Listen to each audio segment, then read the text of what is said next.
Hello everyone, this is Vanguard Messiah here, and this is my first video at showcasing my deck profile for my Messiah deck in a V Premium format. The way I'm going to do it, I'm going to start, showing my starter going up from my grade 1s all the way up to the highest that I got, and just a simple showcase of my trigger choices. To start off, since I love Messiah as an archetype, I'm obviously going to go for Neon Messiah as my starter. Any other one, it doesn't feel quite right to me, so it's my preference, but it's a starter. Any starter works. Moving on to the grade 1s, since I need to be able to search my Messiah grade 3s, I want to make sure that I run 4 Lady Battle of the White Dwarf.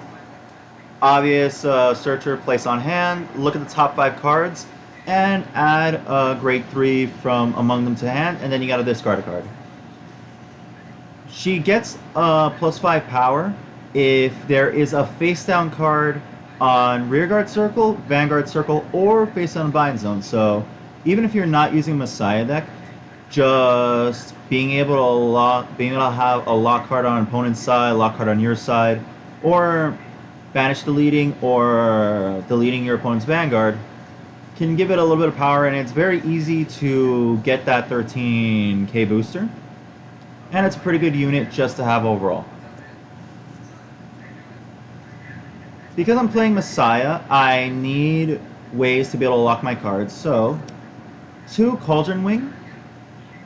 His ability for a Soul Blast, if I happen to have Harmonics Messiah on Vanguard or Rearguard, or there happens to be a lock card on my side of the field, I get to lock him and I get to counter charge. So a lot of cards in this deck you'll see have counter blasts that I have to use, so having a counter charger help mitigate costs and getting a lock card on top of it, it's a pretty good thing to have.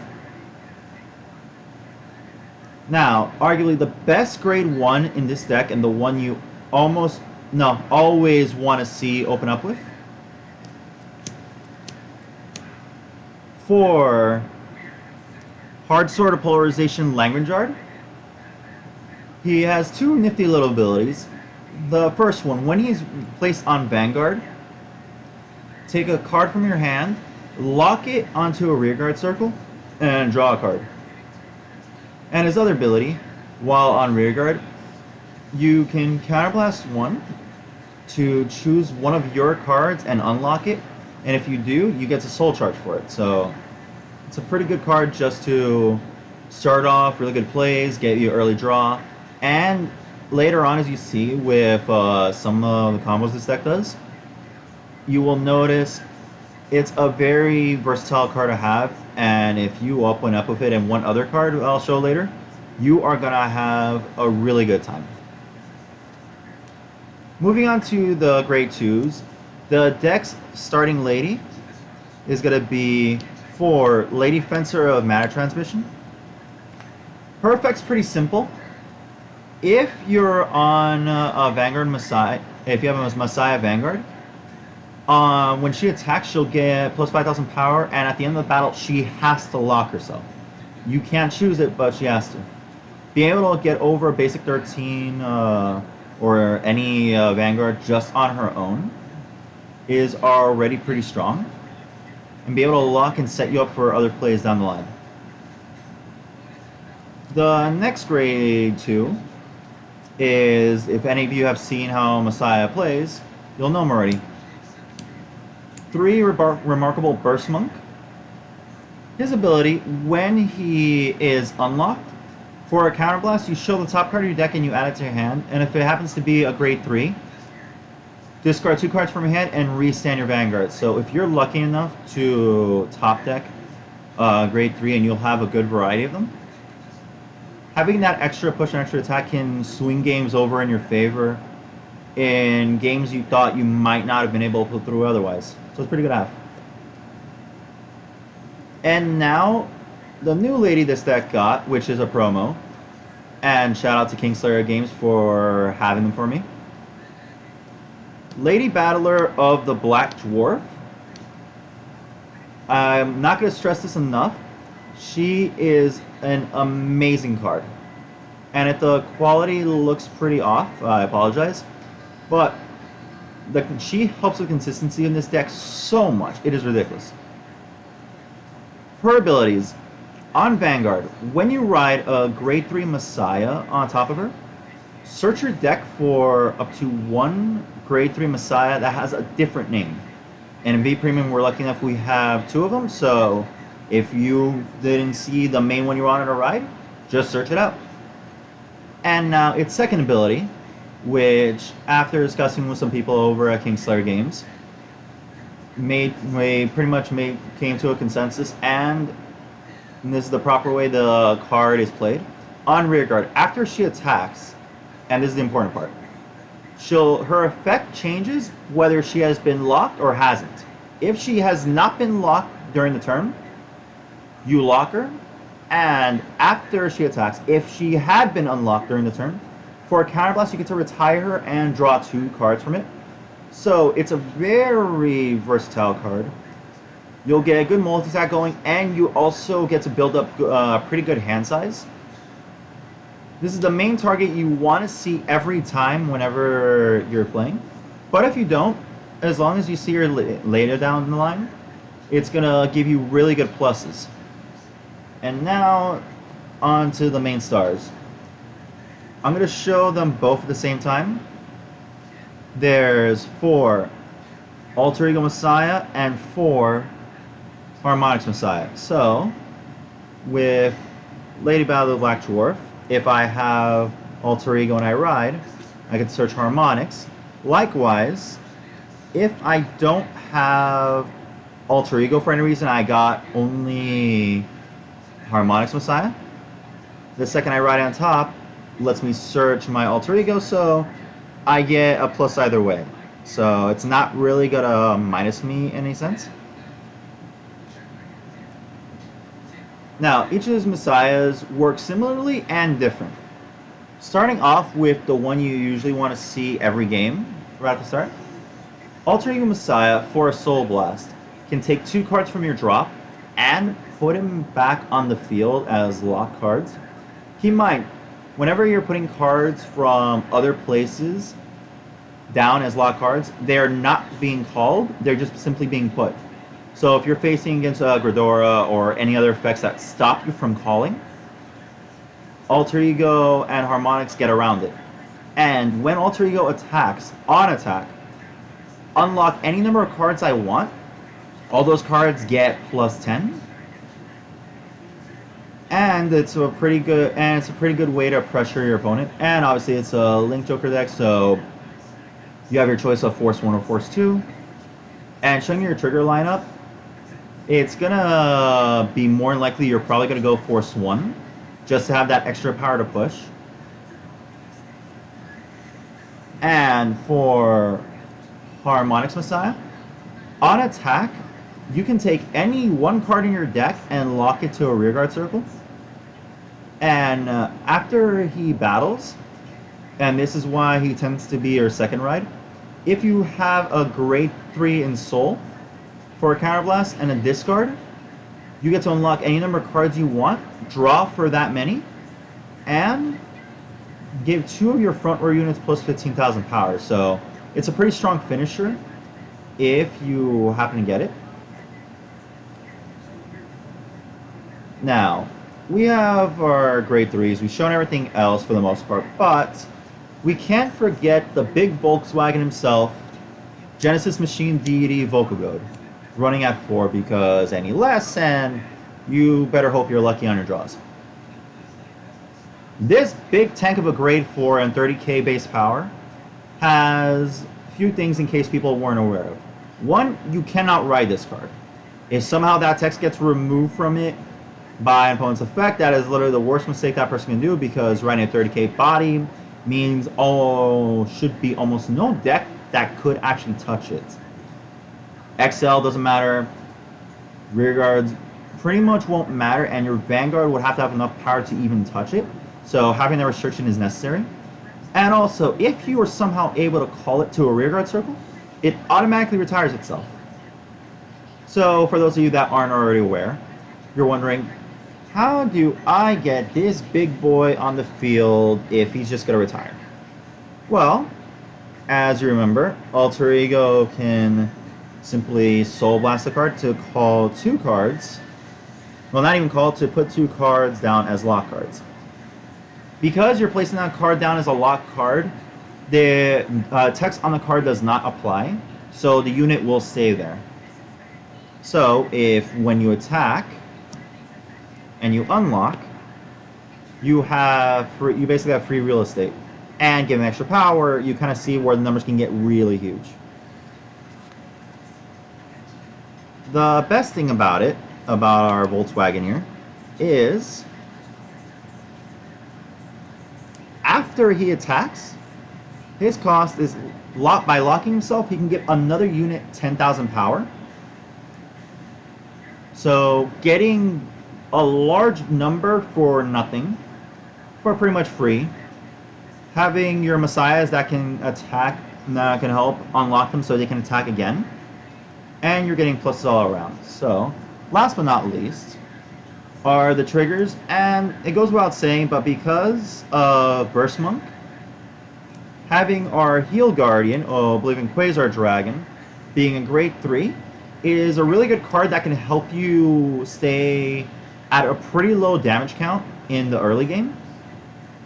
And if you happen to see it when you unlock with Burst Monk,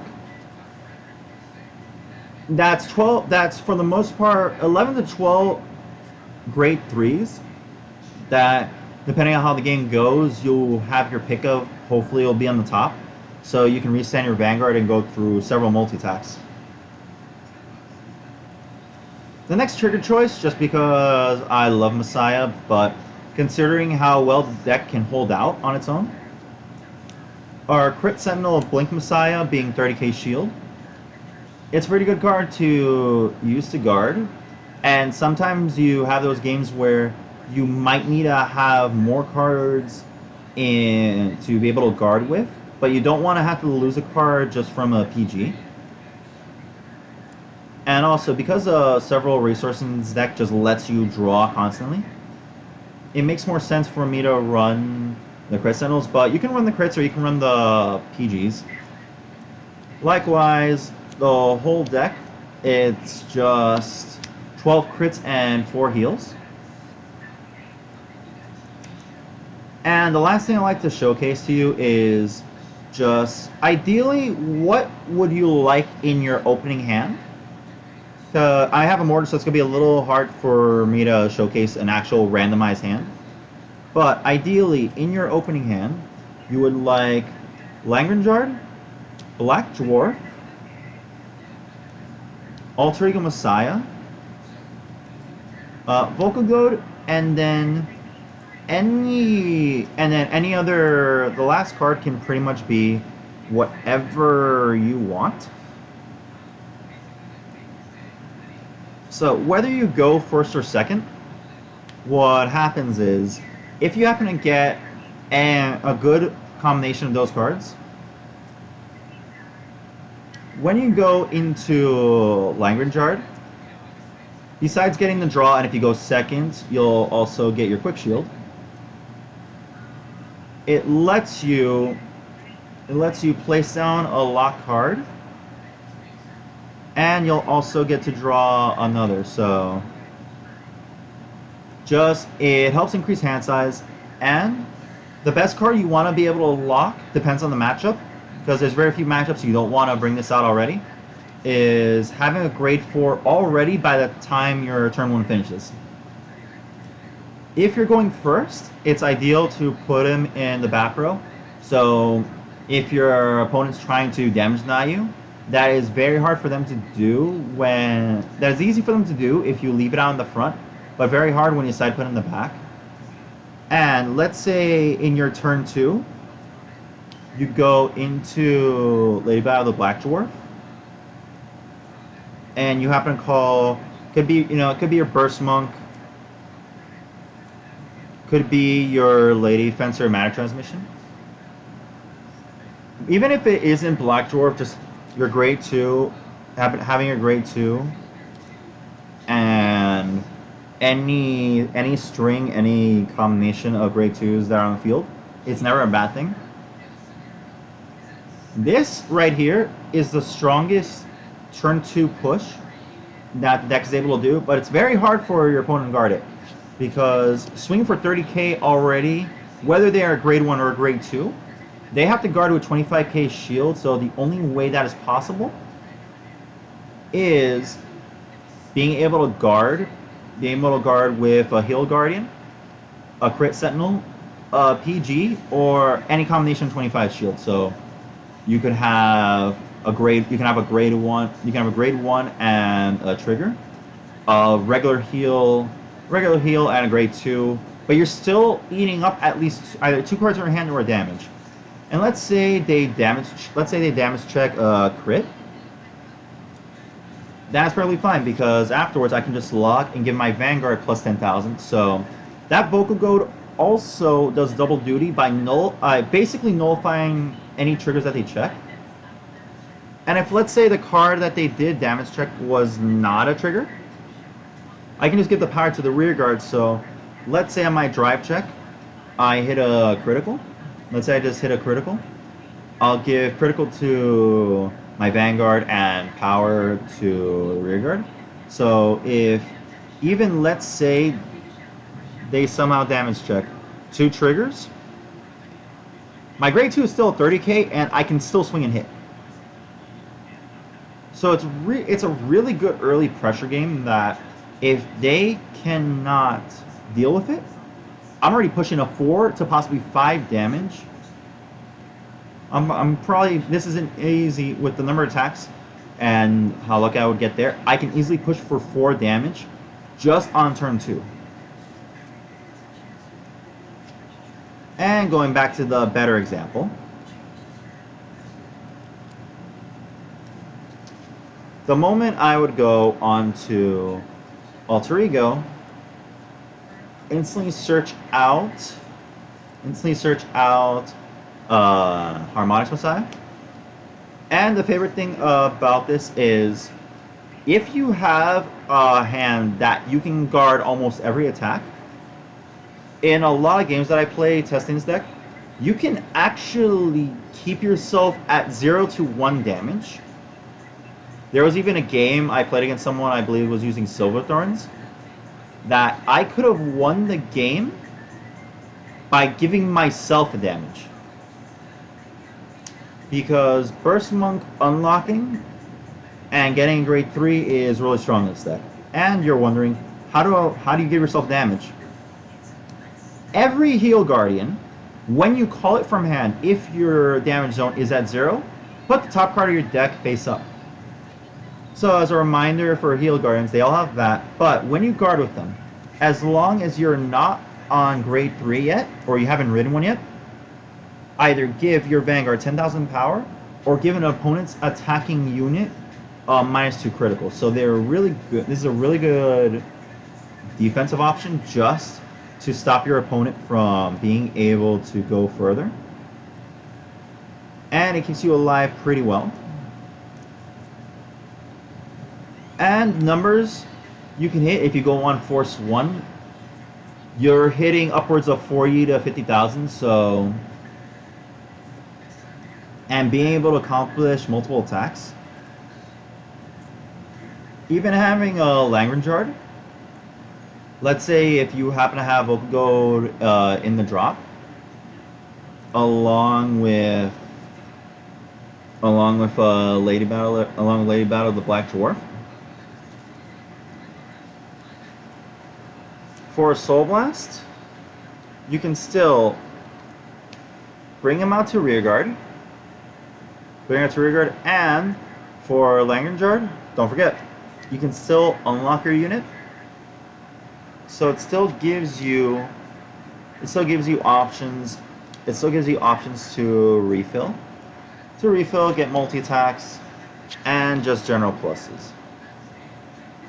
So the little thing to be aware of, if you're lucky enough to get Burst Monk, let's say this was here and I decided to lock Burst Monk and Vocal Goad.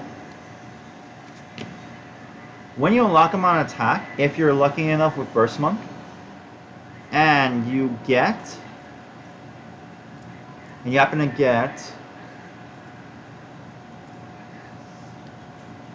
grade 3. If I'm show a grade 3. By discarding 2, you restand your Vanguard. And this is still mid-swing, so they'd still have to guard for this. Lets you attack, block, you can give power, and Alter Ego still can restand your unit again. Can still unlock your unit and go for an extra attack. So if instead of Black Dwarf you had Lady Fencer Man Transmission, in the similar situation, attack, depending on what happens, you can give power either to your rear guard or power to your Vanguard. Have the rear guard attack, and if this, let's say, was already locked on attack, those units would all get power. And if you happen to get the skill, you're lucky enough to get the skill, your Vanguard restands mid attack, so you can still rinse and repeat your attacks to get a pretty good string, but that's more on the high rolly side. But otherwise, the deck is really good at tanking in the early game. So even if you're facing decks that multi-attack a lot, or decks that hit for a lot of critical, keeping yourself at low damage in the early game can give you a turn for really good breathing room, and it's a pretty good way for you to be able to fight through.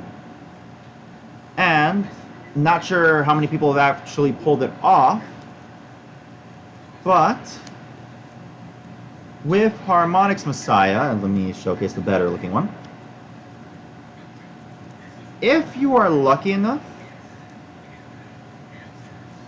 Cauldron Wing and Langrenjard can give you a pretty interesting combo if you're lucky enough. Let's say you somehow were not lucky and you didn't have already a grade 3 in Soul when you're on Harmonix. What ended up happening in one game that I was playing, and I don't believe it was this exact board, but what ended up happening was, and just showcase some resources here, let's say, and I only had one counterblast to work off this.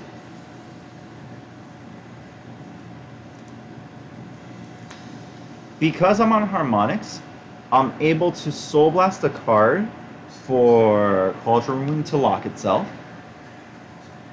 and it gives me a counter charge. I can then use the Langrenjard to counterblast, unlock my Cauldron Wing, and by a string of awkward luck, I ended up actually soul charging a grade 3. I forgot if it was just oh no, now I remember what it was. It was actually, if I can get to it. It was actually another Harmonix. So turn 3 on Harmonix, I'm actually able to activate the full skill. And then Cauldron Wing, because it's not just once per turn, not because the card resets itself when it got unlocked, I can lock it to still be able to plus here. And obviously, wasn't necessarily these grade 2s that were there. I forgot how that game exactly went, but it was very recent. I can still, go for the attacks. Of course, if let's say I had, maybe a burst monk instead, I can still force an attack here with a little bit of power, and then Harmonic Messiah swing.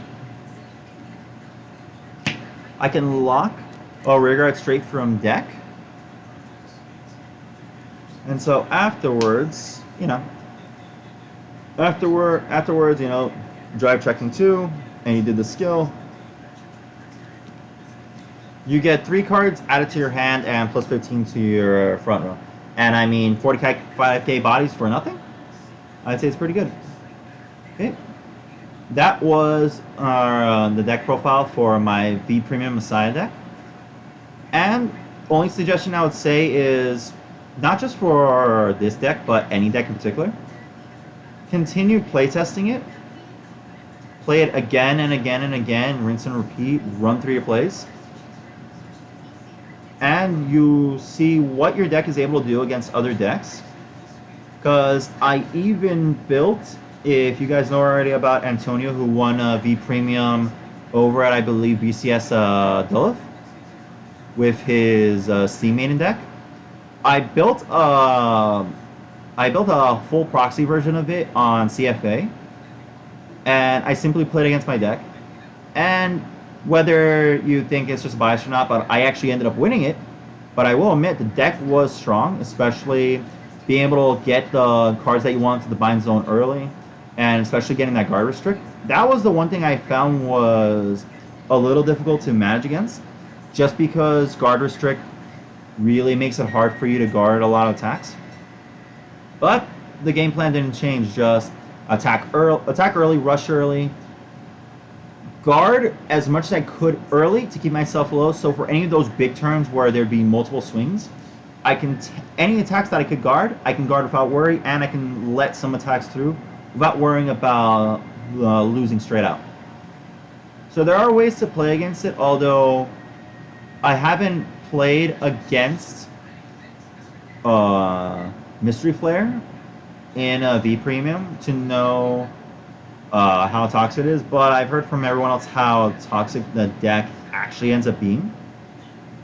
So that was just my simple give and take for it, but this deck has a pretty high win percentage.